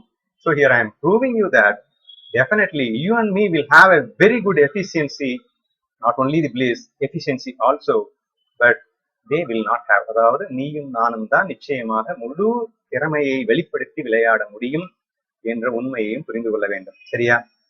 முழு திறமையையும் வெளிப்படுத்தி விளையாட முடியும் அப்படின்னா chances of success rate is high அப்படின்னு மட்டும் புரிஞ்சுக்கோங்க. ஸோ வெற்றி தோல்வி நமது கையில் இல்லை, ஆனால் முழு திறமையையும் வெளிப்படுத்தி விளையாட முடிவது நமது கையில் இருக்கிறது. So that is what we required. After all நமக்கு ஆக்ஷன்ல என்னங்க வேணும்? எந்த ஒரு செயல் செய்தாலும் நம்மளுடைய முழுமையான திறனை வெளிப்படுத்தி அதை செய்தால் அப்பவே நமக்கு முழுசா மனசு திருப்தி ஆயிடுங்க. அதுக்கப்புறம் அது ஃபெயில் ஆனா கூட I have done my duty well. So நம்ம கொஞ்சம் அப்படி பண்ணிருக்கலாமே, இப்படி பண்ணிருக்கலாமே, சரி நம்ம தான் பக்கமா பண்ணிட்டோம், அதுக்கப்புறம் அது நடந்ததுன்னா ஓகே, அது விதி அப்படின்னு சொல்லி எடுத்துக்கலாம். அல்லது இன்னும் அதுல என்ன நம்ம கத்துக்க முடியும் அப்படிங்கறத கத்துக்கு நெக்ஸ்ட் டைம் ட்ரை பண்ணுவோம் அப்படிங்கிற மாதிரி நம்ம போயிடலாம். ஸோ அப்போ முதலில் ஆனந்தம் கிடைத்தது, இரண்டாவது முழுமையான செயல்திறன் கிடைத்தது. 2 விஷயம் நம்ம பார்த்தோம். சரி, இன்னும் என்னென்ன மாதிரியான ஒரு விஷயங்கள் நடக்கும் அப்படின்னா, 3வது முக்கியமான விஷயம் செயல்திறன் அப்படிங்கிற விஷயம். நமக்கு எஃபிஷியன்சி அப்படின்னு சொன்னோம். எப்பயுமே வந்து திறமை என்பது கான்ஸ்டன்ட் கிடையாது, இட்ஸ் க்ரோயிங் இல்லையா? எப்பயுமே நமக்கு வளர்ந்து திறமைகள் வளர்ந்து கொண்டே இருக்கும். இன்னைக்கு நம்ம வந்து இப்ப பிளே பண்ணிட்டு இருக்கோம் அப்படின்னா ஒரு ஸ்கில் செட்ல பிளே பண்ணிட்டு இருக்கோம். இன்னொரு 1 இயர் இப்படியே பிளே பண்ணிட்டு இருந்தோம்னா அந்த ஸ்கில் செட் இன்னும் அதிகமாக தான் போகுது. அப்போ நெக்ஸ்ட் கொஸ்டின் வந்து, இப்போ இந்த கேம் நம்ம விளையாடுறோம் இல்லையா? இந்த கேம் விளையாடும் போது திறமைகளை வளர்த்துக் கொள்வதற்கான வாய்ப்பு உனக்கும் எனக்கும் அதிகமா அல்லது அவனுக்கும் அதிகமா? So it's the third question. So these are all the things which is necessity in our life. every day நம்ம வந்து grown ஆயிட்டே இருக்கு, சம்திங் நம்ம புதுசா வந்து தெரிஞ்சுக்கிட்டே இருக்கணும் இல்லையா? அப்போ புதுசாக திறமைகளை வளர்த்துக் கொள்வதற்கு நீயும் நானும் விளையாடுகின்ற விளையாட்டு நமக்கு கை கொடுக்குமா அல்லது அவர்கள் இருவரும் விளையாடுகின்ற விளையாட்டு கை கொடுக்குமா? This my next question. இப்பவே புரிஞ்சிருப்போம், எல்லாத்துக்குமே வந்து ஃப்ரெண்ட்லி கேம்ல தான் வந்து பிளஸ்ன்னு சொல்ல போறான்னு நீங்க புரிஞ்சுக்கிட்டீங்க. அதனால நான் நேரடியாவே சொல்லிடுறேன். But I not just going to say that இப்படி தாங்க அப்படின்னு சொல்ல வரல. Each and every thing I am going to give broad explanation, ஒரு முழுமையான ஒரு விளக்கத்தை கொடுத்துட்டானே சொல்லிட்டு இருக்கேன், கேட்டுக்கோங்க. உனக்கும் எனக்கும் தான் நமது திறமை வளர்ப்பதற்கான வாய்ப்பும் அதிகமாக இருக்கிறது. எப்படி அப்படின்னா, நீ வந்து ஒரு ஷாட் அடிக்கிற, பக்கவா ஒரு ஷாட் அடிக்கும்போது ஃபர்ஸ்ட் வந்து அதான் நீ அடிக்கிற ஷாட்டையும் சேர்த்து ரசிப்பேன்னு சொல்லிட்டேன், வெறுப்பே கிடையாது எனக்கு உண்மையில. அப்போ அதை அடிச்சிட்டதுக்கு அப்புறம் என்னால I have tried it, but என்னால முடியல அப்படின்னா என் மைண்ட் ஃபுல்லாவே என்ன திங்க் பண்ணும் அப்படின்னா, இவ்வளவு அருமையா அவன் அடிச்சான், இது ஒரு பக்கம். இன்னொன்னு, இதை நான் எப்படி மிஸ் பண்ணேன், இத கூட இன்னும் டஃப்பாக அடித்தால் கூட நான் இதையும் லாவகமாக கையாள வேண்டும் என்றால் நான் என்ன செய்திருக்க வேண்டும், என்ன செய்ய வேண்டும், எப்படி நான் தவற விட்டேன், இனி நான் எப்படி செய்தால் இதை நான் மீண்டும் அடுத்த முறை தவற விடாமல் இருப்பது.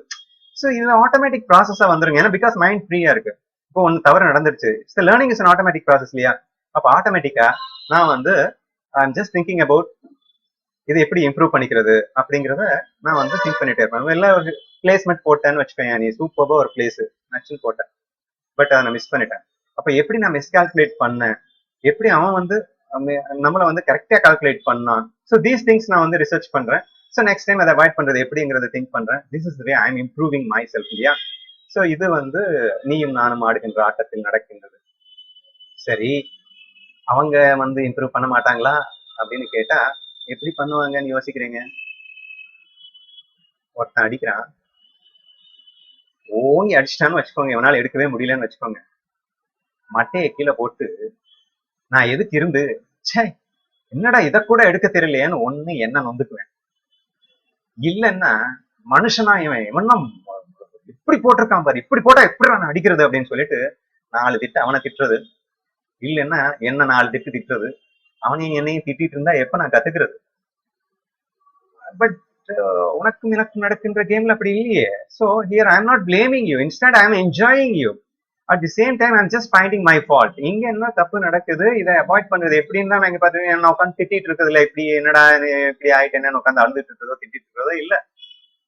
ஸோ அப்போ இந்த கேம், அதாவது நம்ம லைஃப்ல ஸ்கில்ஸ் இம்ப்ரூவ் அப்படிங்கிறத பார்த்தீங்கன்னா கூட இன்ஃபேக்ட் நாம அந்த நட்பு ரீதியிலே அணுகும் போது விளையாடுகின்ற விளையாட்டில் இருக்கிறது.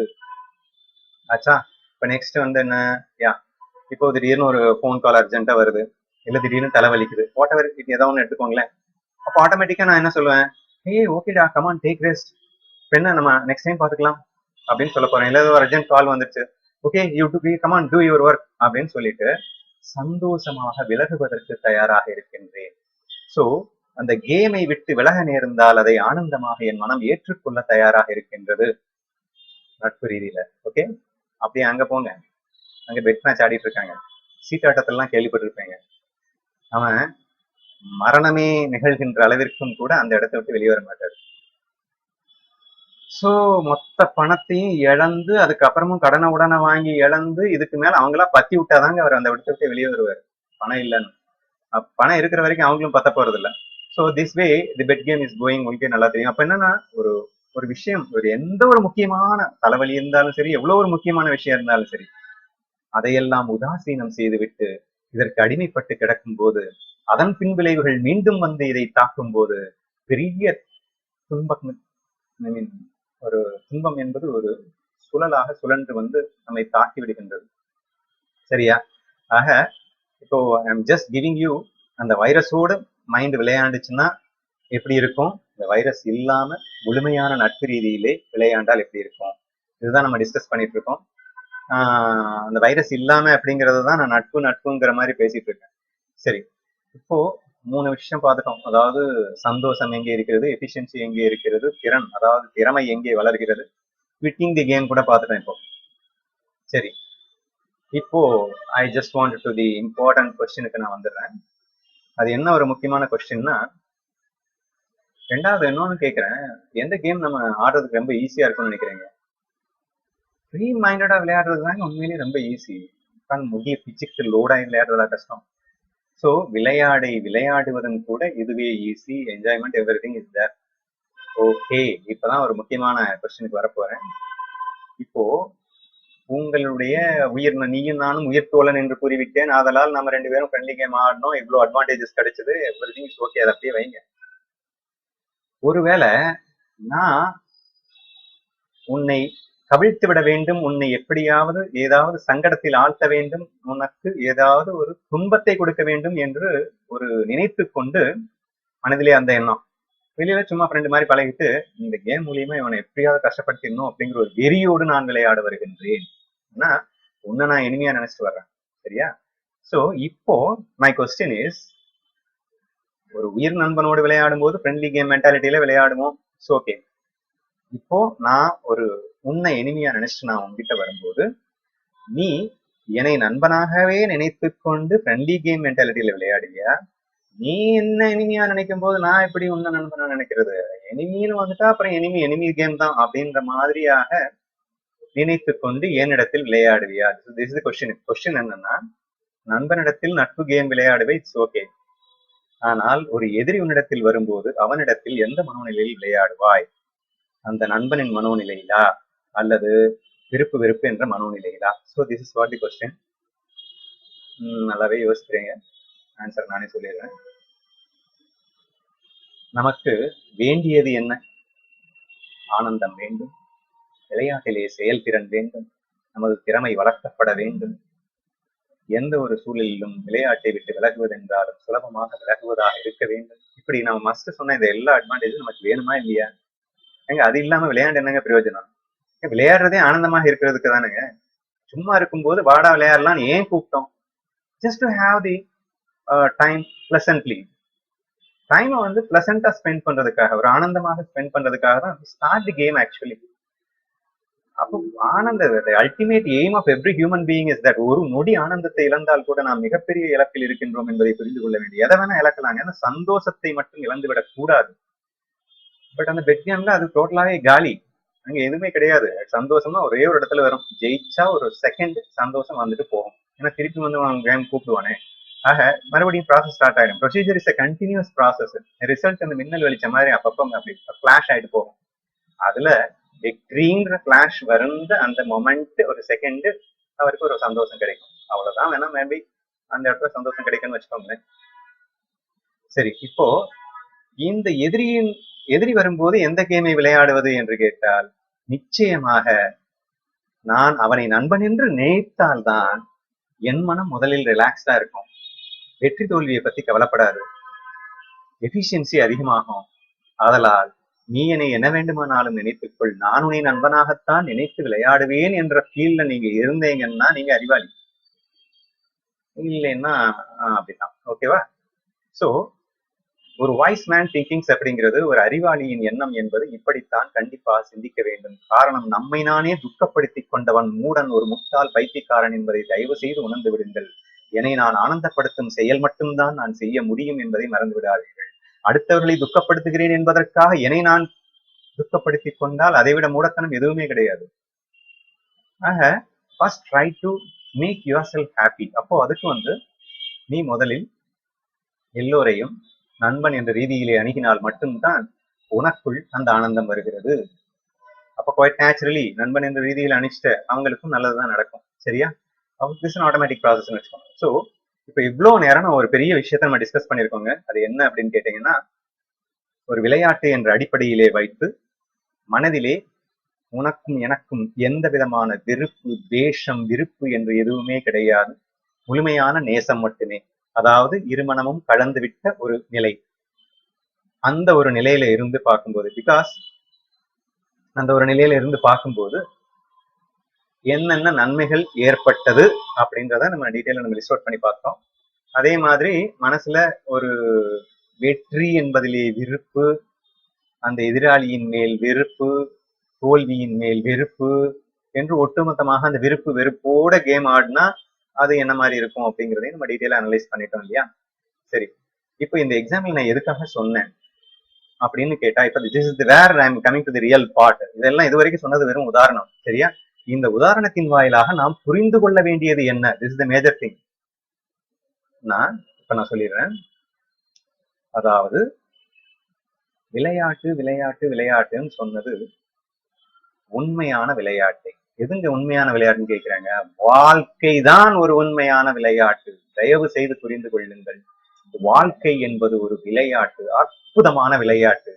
The best definition for the life is nothing but it's a play. வாழ்க்கை என்றால் என்னன்னு கேட்டீங்கன்னா, இது ஒரு விளையாட்டுன்னு சொன்னாதாங்க அது அற்புதமான ஒரு முழுமையான ஒரு விளக்கமாக இருக்க முடியுமே தவிர வேறு எந்த விளக்கமும் கிடையாது. there is no purpose in this life. நமக்கு வாழ்க்கையில நமக்கு என்னங்க, இறைவன் ஏதாவது நீ இதெல்லாம் பண்ணாதான் நீ பண்ணணும்னு நமக்கு ஏதாவது உத்தரவு கொடுத்திருக்காரா? இல்ல. we came here just to enjoy this world, for fun. விளையாட வந்திருக்கின்றோம், அவ்வளவுதான். வேறு எதுவுமே கிடையாது. இந்த ஃபீல் முதல்ல வச்சுக்கணும். சரி, அப்ப விளையாடணும்னா என்ன செய்யணும்? விளையாட தெரியணும்ல. விளையாட தெரியாம எப்படி விளையாடுறது? அதனாலதான் நம்ம ஃபர்ஸ்ட் 20 இயர்ஸ் ஸ்கூலுக்கு போயிட்டு இப்படி படிச்சுட்டு இருந்தோம். இப்ப இதெல்லாம் படிக்கிறோமா? ஏன் படிக்கிறோம்? விளையாட்டை நாம் படித்துக் கொண்டால்தான் விளையாட பேஸ்கெட் பால் ஆடணும்னா ஃபர்ஸ்ட் ட்ரைனிங் எடுத்துக்கணும். ட்ரைனிங் எடுத்தா தானே விளையாட முடியும். ட்ரைனிங்கே இல்லாம எப்படி டைரக்டா போய் விளையாடுறது? அப்ப ரூல்ஸ் ரெகுலேஷன்ஸ் நிறைய இருக்கும். அப்போ அந்த ரூல்ஸ் என்ன, ரெகுலேஷன்ஸ் என்ன, நம்ம எப்படி ஆடினா கரெக்ட், எப்படி ஆடினா தப்பு, இது எல்லாத்தையும் நம்ம கத்துக்கிறது தான் அந்த ஃபர்ஸ்ட் 20 இயர்ஸ் பீரியட். இப்போ நெக்ஸ்ட் பாத்தீங்கன்னா நேரா நம்ம லைஃப் கேம் ஸ்டார்ட் ஆகுது. ஏன் நம்ம பார்த்துக்கிட்டு இருக்கும் போதே, படிச்சுட்டு இருக்கும் போதே we are playing the game தானே சொல்லுவேன். அப்போ ஒரு சின்ன கடைக்கு போறீங்க, கடையில போயிட்டு ஒரு காய்கறி வாங்கிட்டு வா அம்மா சொல்றாங்க. the game starts now. அவ்வளவுதான், கேம் ஸ்டார்ட் ஆயிடுச்சு. இப்போ நீங்க கடை வரைக்கும் நீங்கள் லாபகமாக செல்லுவதும் கூட ஒரு விளையாட்டு. அப்ப ரோட்ல நீங்க யாரும் உங்களை இடிச்சிடாம செஞ்சிடாம கேர்ஃபுல்லா கரெக்டா அந்த கடை வரைக்கும் சேர்றது ஒரு விளையாட்டு. அப்புறம் கடையில போயிட்டு பணத்தை நீங்க கொடுத்து அதுக்கு அவர் சில்லறை கொடுப்பாரு, அது கணக்கு அப்படிங்கிறதுனாலதான் படிக்கணும். நம்ம ஏமாந்துடக்கூடாது இல்ல. இப்போ கேம்ல நம்ம ஜெயிக்கணும் இல்ல. அவர் ஏதாவது தப்பா பண்ணியிருந்தா கூட நம்ம கரெக்டா கால்குலேட் பண்ணி கரெக்டா தான் நம்ம வாங்குறோமா அப்படின்னு தெரிஞ்சுக்கிட்டு அதை வாங்கிட்டு நம்ம we are coming back to house. அப்போ each and every incident in our life is nothing but a game. இந்த ஒரு ஃபீல் நமக்குள்ள வரணும். It's a truth I'm telling you. So இந்த ஒரு ஃபீலுக்குள் வாருங்கள். ஸோ வாழ்க்கை என்பது விளையாட்டு என்றாகிவிட்டதா? சரி, இப்ப என்ன சொல்ல வர்றீங்க அப்படின்னா, இந்த விளையாட்டை நீங்கள் அற்புதமாக ஆனந்தமாக எப்போதும் பேரின்பத்தில் திளைத்துக் கொண்டு விளையாட வேண்டுமா? இவ்வுலகில் உள்ள அத்தனை நபர்களையும் ஏன் மிருகங்களையும் நீங்கள் கண்ணால் காணும் அத்தனையுமே உங்கள் உயிர் தோழனாக அல்லது உங்களின் உயிருக்கு உயிராக நீங்கள் நேசித்தாக வேண்டும். சரியா? அப்போ நீயும் நானும் ஒன்றானோம் அப்படின்ற மாதிரி பேசிட்டு இருந்த மாதிரி இந்த உலகத்தையே உனக்குள் ஒன்றுபடுத்திக் கொள். Try to become the friend of everyone in this world. இப்ப நான் புரியுதா நான் ஏன் first day I'm friend of all அப்படின்னு இன்ட்ரடியூஸ் பண்ணிக்கிட்டேன். எஸ், நீங்களும் அப்படி ஆக வேண்டும். இவ்வுலகம் முழுவதிலும் உள்ள அத்தனை நபர்களையும் உங்களின் உயிர் தோழராக நீங்கள் அபிமானம் பாராட்டி கொண்டு இந்த விளையாட்டை தொடங்குங்கள். இந்த விளையாட்டு என்பது அதி ஆனந்தமாக இருக்க போவது மட்டுமல்ல, உங்களின் செயல் திறன் அதிகரிப்பதோடு, திறமைகள் அதிகரிப்பதோடு, எல்லா சூழ்நிலைகளும் கூட ஆனந்தமாகவே இருக்கும். ஒண்ணு சொல்ல மறந்துட்டு, சீட்டிங் அப்படின்ற ஒரு விஷயம் இருக்கு.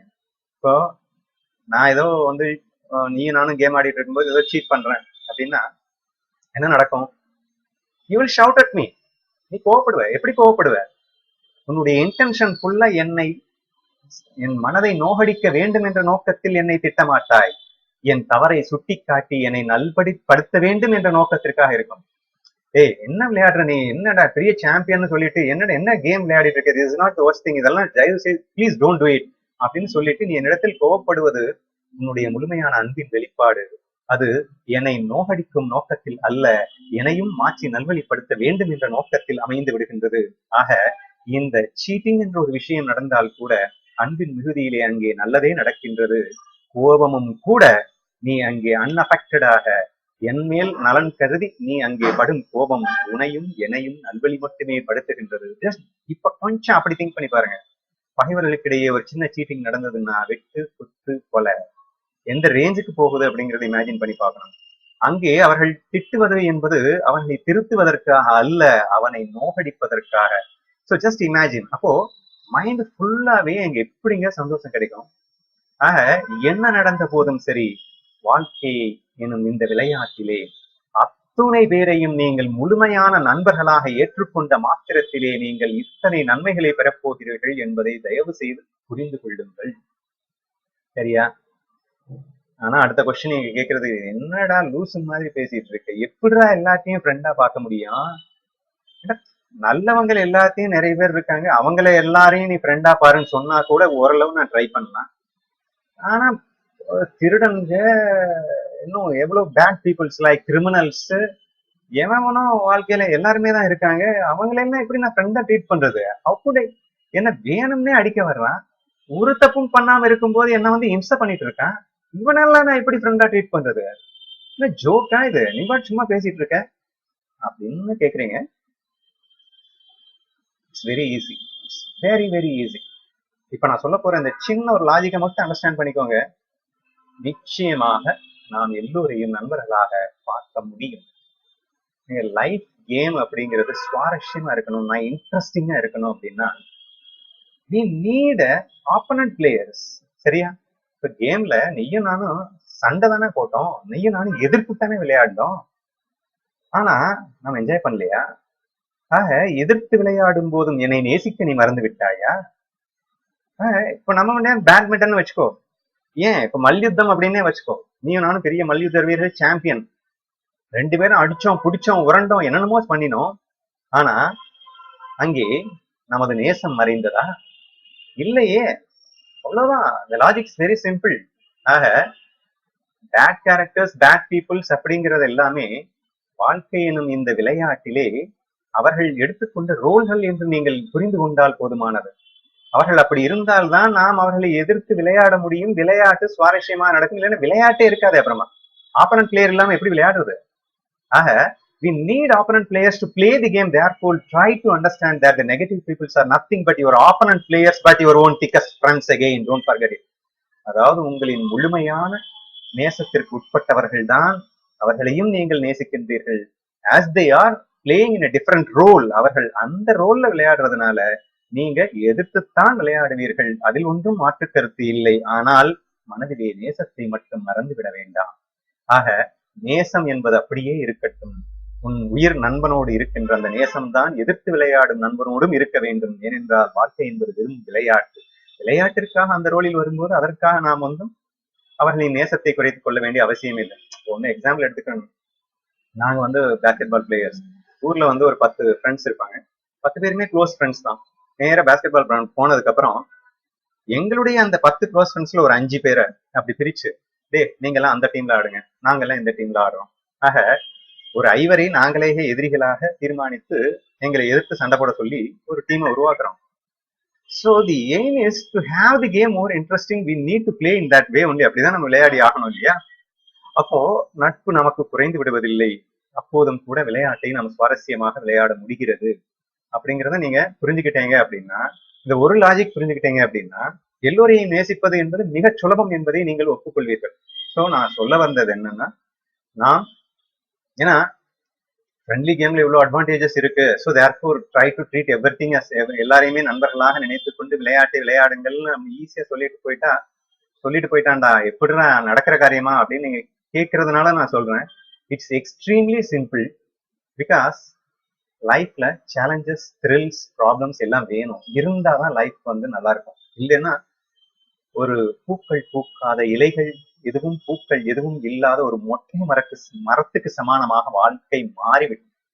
லைஃப்ல ஒண்ணுமே இல்லைன்னா அப்புறம் எதுக்கு வாழணும்? இப்ப மரக்கட்டை வாழ்க்கை வாழ்வதா என்று கேட்டீங்க. அந்த மாதிரி ஆயிடுங்க. உங்களுக்கு எதுவுமே எதிர்த்து நடக்கும். அதாவது நீங்க நினைச்சது எல்லாமே நடந்துகிட்டு இருந்தது அப்படின்னா போர் தான் அடிக்கும் லைஃப். அப்ப நமக்கு திறமைகள் எதற்கு? நாம ஏன் படிக்கணும்? So we have to utilize something. நம்மளோட திறமைகளை எல்லாம் பயன்படுத்தி ஏதோ ஒரு செயல் செய்யணும்னா நமக்கு டிஃபிகல்டிஸ் இருக்கணும். பிரச்சனைன்னு இருந்தாதான் அதை சொல்யூஷன் கண்டுபிடிக்கும் போது சுகம்னு ஒண்ணு வருதுங்க. பசில்ஸ் அப்படின்னு சொல்லிட்டு விடு கதைகள் எல்லாம் சொல்லுவோம் இல்லையா? அது குழந்தைகள் எவ்வளவு ஆனந்தப்படுகிறார்கள் தெரியுமா? அப்போ சொல்யூஷனை கண்டுபிடிக்கிறது தான் கிக்கே. பிரச்சனை தானே, விடுகதைன்றது ஒரு பிரச்சனை தானே. ஒரு பிரச்சனையை கையில கொடுத்துட்டு இதுக்கு விட சொல்லு அப்படிங்கிறோம். அந்த பிரச்சனையை எவ்வளவு ஆனந்தமாக அதை எடுத்துக்கொண்டு விடை காண முயல்கின்றார்கள். அந்த முயற்சியால் தானே நமக்கு சுகமே இருக்கிறது. அந்த அண்டர்ஸ்டாண்டிங்கே நமக்கு போயிடுச்சு. So try to understand life is a game. அந்த கேம்ல difficult situations and thrilling situations தான் நிறைய கிக்கே நமக்கு கொடுக்க போகுதுன்ற புரிதலுக்கு வந்துருங்க. And one more very important understanding is try to treat as an opponent players. அதாவது நெகட்டிவ் பீப்புள்ஸ்லையும் பேட் பீப்புள்ஸ்லையும் ஜஸ்ட் உங்களுடைய ஆப்பனன்ட் பிளேயரா ட்ரீட் பண்ணிட்டு நீங்க எதிர்த்தே விளையாடுங்கள். நான் உங்களை கைகோர்த்து விளையாட சொல்லுவேன். அப்போ தோஸ் ஹூ ஒரு அன்போடு நேசத்தோடு உங்களிடம் சேர்ந்து கைகோர்த்து விளையாட வருகிறார்களா, அவர்கள் சேம் டீம்ல வச்சு விளையாடுங்க. But they are going against யூவா, ஓகே ஆப்பனன்ட் டீம்ல வச்சு விளையாடுங்க, அவ்வளவுதானே. But never lose your love, that's all. So இந்த ஒரு பேருண்மையை தயவு செய்து நீங்கள் புரிந்து கொள்வீர்களே, ஆனால் வாழ்க்கை என்பது எத்தனை அற்புதமாக மலரும் என்பதை மட்டும் தயவு செய்து சிந்தித்து பாருங்கள். இப்போ லைக்ஸ் டிஸ்லைக்ஸ் அப்படிங்கிற 2 வைரஸை நான் இன்ட்ரடியூஸ் பண்ணி அதை அழிக்கிறதுக்கு லவ் அப்படிங்கிற ஒரு ஆன்டி வைரஸையும் சேர்த்து இன்ட்ரடியூஸ் பண்ணியிருக்கேன். அப்போ இந்த லைக்ஸ் டிஸ்லைக்ஸை அப்கோர்ஸ் நான் நிறைய எக்ஸாம்பிள்ஸ் அடுத்தடுத்து சொல்ல போறேன். அதுல you can able to understand that how to kill this likes and dislikes viruses அப்படின்னு சொல்லிட்டு நான் ஸ்ட்ரைட்டாவே நான் இன்னைக்கு லவ் அப்படிங்கிற ஒரு ஆன்டி வைரஸை ஸ்ட்ரைட்டாவே நான் கொடுத்தாச்சு. ஸோ இது எப்படி கொடுத்துருக்கேன் அப்படின்னா, நீ பண்ண வேண்டியதெல்லாம் தனித்தனியா உட்காந்து நீ எதையெல்லாம் உன் மனம் விரும்புகிறது, எதையெல்லாம் உன் மனம் வெறுக்கிறது அப்படின்னு ஆராய்ச்சி பண்ணி பின் அந்த வெறுப்பையும் களைவது எப்படின்னு சொல்லிட்டு ஸ்டெப் பை ஸ்டெப்பா அப்படி போறதை விட it's simple and effective process. நான் அப்படித்தான் நினைத்து வாழ்ந்து கொண்டிருக்கின்றேன். ஆதலால் உங்களாலும் நிச்சயமாக முடியும். எதிரிகள் அவர்கள் உங்களை நினைக்கட்டும், நீங்கள் அவர்களை நண்பர்களாகவே நினையுங்கள். அவர்கள் அப்படி நினைக்கிறார்கள் என்றால் நீங்கள் அவர்கள் உங்களை ஆப்பனன்ட் டீமில் அழைத்து விளையாட வருகிறார்கள் அப்படிங்கிற ஒரு புரிதலுக்கு மட்டும் வந்துருங்க. ஒரு திரைப்படம் பல கோடி செலவில் எடுக்கப்படுகிறது. அதில் ஏன் வில்லன் என்ற ஒருவனை உள்ளே திணிக்கின்றான்? அப்போதுதானே வாழ்க்கை ரசிக்கவே ரசனை உள்ளதாகவே இருக்கும். வில்லன் இல்லாத படத்தை நம்ம பார்க்க முடியுமா? இல்லையா? இப்போ வில்லனையும் நம்ம ரசிக்கிறோம். அது ஆல்சோ எ ஸ்கில். ஸோ அதனால never find any fault with the peoples. Of course அவங்க ஃப்ரெண்டா வந்தாங்கன்னா நம்ம இப்ப டியூட்டி வந்துடுது, ஆட்டோமேட்டிக்கா நீ ஏன்டா அப்படி இருக்க அப்படி இப்படின்னு சொல்லி நம்ம ஏதாவது பண்ணலாம். பட் அவர்கள் நம்ம எதிரிகளாக நினைத்து இருக்கிறார்கள் என்றால் நாம அவர்களுக்கு புத்தி எல்லாம் சொல்ல முடியாது. But at the same time we have to safeguard from them இல்லையா? அதனால நம்ம எப்படி விளையாடணுமோ அப்படி விளையாண்டுக்கோங்க. எதிர்த்தே விளையாடுகள். ஒரு திருடன் என்றால் அவனை பிடித்து போலீஸில் தான் ஒப்படைக்க வேண்டும். It is the game actually. So அதுதான் உண்மையான அன்பும் கூட. ஸோ அப்போ மனதிலே உள்ள நேசத்தை மட்டும் குறைத்து விடாதீர்கள். அப்போ இந்த ஜஸ்ட் ட்ரீட்டிங் ஆல் எல்லாத்தையுமே சமமா நீங்க பார்த்துட்டீங்க அப்படின்னாலே ஆட்டோமேட்டிக்காவே உன் மனதிலே விருப்பும் வெறுப்பும் கலைகிறது. அப்போ ஏதோ ஒருத்தர் நம்ம வந்து என்ன சொல்றது, நல்லது கெட்டது அப்படின்னு ஒண்ணு இருந்தா தானே விருப்பு வெறுப்புன்னு வரும். நல்லா பாருங்க, இவன் நல்லவன் கெட்டவன், நல்லவன் உடனே விருப்பம் போய் ஒட்டிக்கும், கெட்டவன் உடனே அவனை வெறுப்போம். பட் நல்லது கெட்டது அப்படின்லாம் ஒண்ணுமே இல்லை. இட்ஸ் கேம், இட்ஸ் ஃபன், அவ்வளவுதான். அதனால லெட்டஸ் நாட் ஆட்டோமேட்டிக்கா விருப்பும் வெறுப்பும் வராது. அட் தி சேம் டைம் கேமுக்காக நெகட்டிவ்ஸும் இருக்கு, பாசிட்டிவ்ஸும் இருக்கு, இல்லைன்னு சொல்லல. கேமுக்காக அந்த கேம்ல பாசிட்டிவ்ஸோட எப்படி நடந்துக்கணுமோ அப்படி நடந்துக்கோங்க, நெகட்டிவ்ஸோட எப்படி நடந்துக்கணுமோ நடந்துக்கோங்க. There is nothing wrong in it. But please love equally everyone in this world. It is very easy. I feel that you will definitely succeed. கண்டிப்பாக எல்லோரும் இந்த உண்மையை புரிந்து கொண்டு நிச்சயமாக உங்கள் வாழ்க்கையில் ஆனந்த பயணத்தை மேற்கொள்வீர்கள் என்ற நம்பிக்கையோடு இந்த உதாரணத்தோடு நான் இதை முடிக்கின்றேன். மேலும் பல உதாரணங்களை வைத்து நாம் புரிந்து கொள்ள முயற்சி செய்வோம். பட் ஒன்றே கூட போதுமானது நாம் முழுமையாய் அனுபவிப்பதற்கு. பட் ஸ்டில் என் ஆய்வின் அத்தனை உதாரணங்களையும் நான் வெளிப்படுத்துகின்றேன். எப்பாடுபட்டேனும் நம் வாழ்க்கையில் ஒரு நொடியை கூட நாம் ஆனந்தமாக வாழ்வதிலிருந்து தவறிவிடக் கூடாது என்று சொல்லி நான் நீங்கள் கொடுத்த இந்த வாய்ப்பினை எடுத்துக்கொண்டு நன்றியோடு முடிக்கின்றேன்.